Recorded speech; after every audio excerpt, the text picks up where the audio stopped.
Now the topic before us is understanding high powered money and central bank connection. First is high powered money. High powered money is also known as monetary base or base money. It serves as the foundation for the entire money supply in an economy. Now the meaning of high powered money. It is a term which is used in economics. It refers to the total amount of physical currency, that is banknotes and coins, which are in circulation within an economy, and the commercial bank's reserves held with the central bank. That is, high powered money consists of two components: physical currency in circulation within an economy, and the second part is commercial banks reserves held at the central bank. So we have discussed the two main components: currency in circulation and the reserves held at the central bank. So high powered money is equal to C plus R. C represents currency in circulation, R represents reserves at the central bank. Here we are to note that currency in circulation means notes and coins held by the public outside of banks. Here reserves are typically divided into two categories. First is required reserves, which are held to meet regulatory requirements. The central bank of the country decides that a particular portion of the deposits have to be kept as reserves. These are required reserves. And the second is excess reserves, which are held voluntarily by the commercial banks. So R is equal to required reserves plus excess reserves. So high powered money is equal to currency in circulation plus required reserves plus excess reserves. So now the question is, how does the central bank influence high powered money? The central bank can influence the amount of high powered money through three primary tools. We will discuss the same one by one. First is open market operations. When the central bank does buying and selling of government securities in the open market, it is known as open market operations. When the central bank purchases the government securities, in return it makes the payments. It injects new reserves into the banking system, because when the central bank buys securities, it has to make the payment, and when it makes the payments, new reserves come into the banking system. The payment comes into the banking system and it increases the supply of high powered money. On the other hand, when the central bank sells the government securities, the money flows from the commercial banks to the central bank. So it absorbs the reserves from the banking system, reducing the supply of high powered money. Next is discount rate.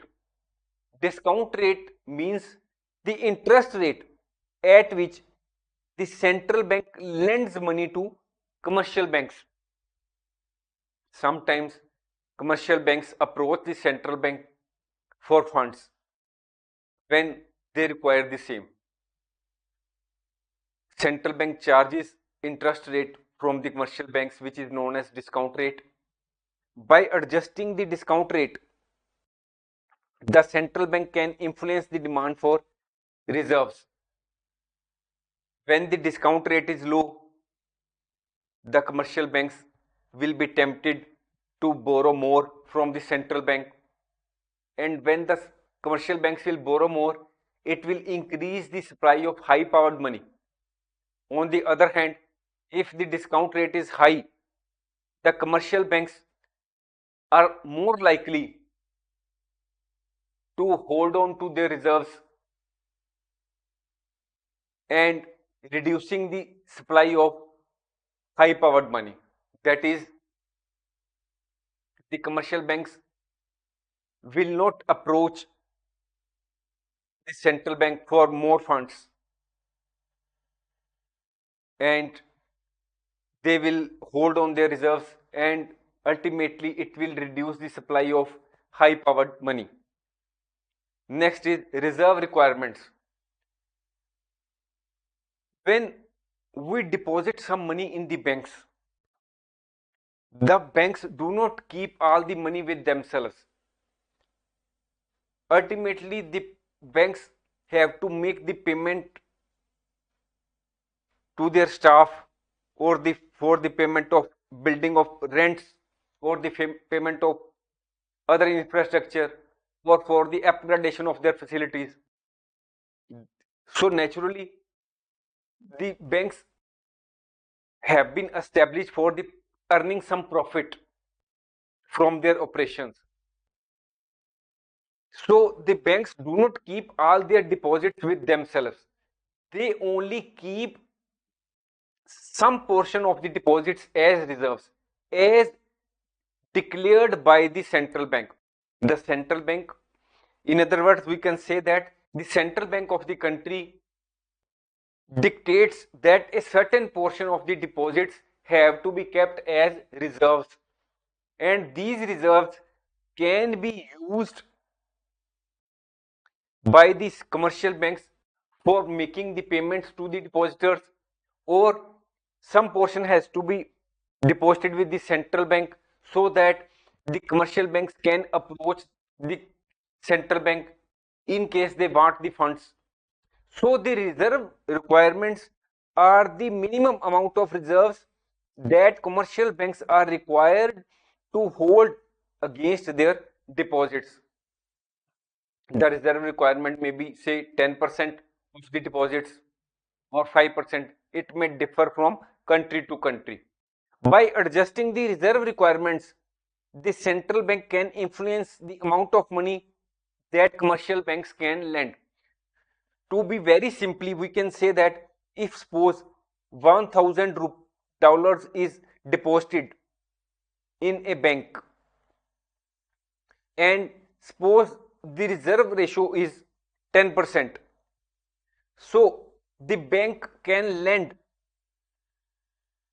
$900 after keeping 10%, that is $100 will be kept as reserves and $900 will be given as loans. And again, by way of fractional reserve banking, the bank will again, the said amount of 900 will get deposited into the bank, and again the bank will keep 10% as reserves and will again give $810 on loan, and this process goes on, though it is not an indefinite process. However, the initial deposit of $1,000 results into a big creation of money. So if this 10% reserve ratio is increased, say, to 20%, what will happen?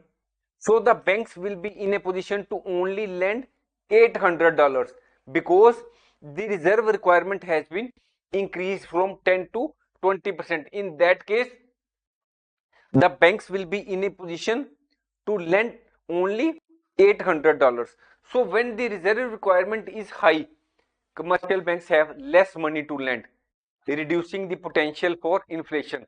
On the other hand, if the reserve requirements are low, commercial banks have more money to lend, increasing the potential for inflation, because more money will come into supply and the more money will chase the same goods, and it will result into inflation. By carefully managing the supply of high powered money, that is, the central banks sees whether the supply of high powered money should be increased or decreased so that it can achieve its monetary policy objectives. The central bank of the country has its own objectives. It wants to keep stability of prices of the goods and services in the market. The central bank also wants to promote economic growth. It also has the objective that there should be maximum employment. So, keeping in view various objectives, the central bank devises its monetary policy and accordingly it manages the supply of high powered monetary by way of using various monetary tools. Next is, can changes in high powered money impact inflation? Yes, changes in the high powered money can influence inflation. When the central bank increases the supply of high powered money, when the supply of is increased of when the supply of money increases in the market, what happens? More money will chase the same goods and it will lead to inflation, because when the money will chase the same goods and services, the prices of the goods and services will increase. Now the topic before us is understanding fiduciary money. Fiduciary money is not a paper currency or coins issued by government or central bank. We are living in India.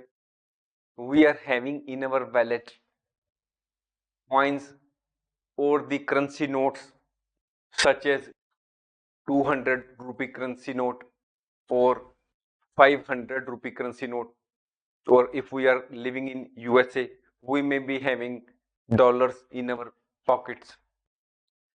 So that currency notes or the coins which have been issued by the government or the central bank of the country are legal tender. That is, no person in that country in which they have been issued can refuse to accept the same in exchange of goods and services. If we are living in India, the other person, seller of the goods, cannot refuse to accept the payment in currency notes or the coins. If we are living in USA, the person or the seller may not refuse to accept the payment in dollars. Though at the same time, we may add that some legal tenders are of limited nature. That is, in India, coins are limited legal tender. That is, the coins may be used up to a certain amount only. We cannot, in India, we cannot purchase a car or jewelry with the help of coins. We will have to make the payment in currency notes or through internet banking, etc. So now we again come to the fiduciary money. Fiduciary money is not a paper currency or the coins which have been issued by the government or the central bank. In India, it means that fiduciary money is not a currency or the coins which have been issued by government of India or Reserve Bank of India. A person is not legally bound to accept the fiduciary money. It is accepted as a medium of exchange due to mutual trust of payer and pay. That is, if I want to make the payment, I want to purchase something, and if we make the payment through fiduciary money, it is accepted as a medium of exchange only because there is a mutual trust between the seller and the buyer, payer and the pay. It is a money, fiduciary money is a money that has value because of the trust that people have in the issuer. If the other seller trusts me, then it has value. If there is no trust between the two persons, seller and the buyer, seller does not trust the buyer that there may be some payment lying in his bank account, or the seller does not recognize or does not have any type of relation with the buyer, then he may refuse to accept the fiduciary money in return of goods and the services. This belief is based on the issuer's reputation and credibility, that is check. Check is an example of fiduciary money. Now we understand this concept of fiduciary money with the help of an example. This is the picture of a check. Here you already know that the person to whom the payment is made, his name is written here. Here the payment amount is mentioned, here the dates are mentioned, here the account number where you are having your bank is mentioned, and here you have to do the signatures. If you are making the payment, you are the buyer, you will sign here. So this is the check. Here the bank name is already printed on it, and there may be other things also mentioned on it. So when X purchases goods, say a television from Y, and gives a check to Y, the check is a crossed check. Crossed check means these two lines, which means that the payment should be made to the other person not by cash but in the bank account. It's only that is, the payment should be credited in the bank account of the other person, and the payment should not be given in cash. If X person purchases the goods from Y, the other person must have a bank account. Y trusts Mr. X and believes that X is having that amount in his account. Y may deny, saying that he is not having a bank account. Suppose X purchases goods from Y, but Y is not having any bank account where he can deposit the check. So Y can refuse to accept the payment by check as he is not having bank account, or he does not trust X. Y may insist through bank draft. Pay may refuse fiduciary money. So check is a fiduciary money, and the seller or the payee may refuse to accept the payment by way of check, and check is a fiduciary money. Thanks for watching. If you like our course, please spare some time to give a star rating to our course.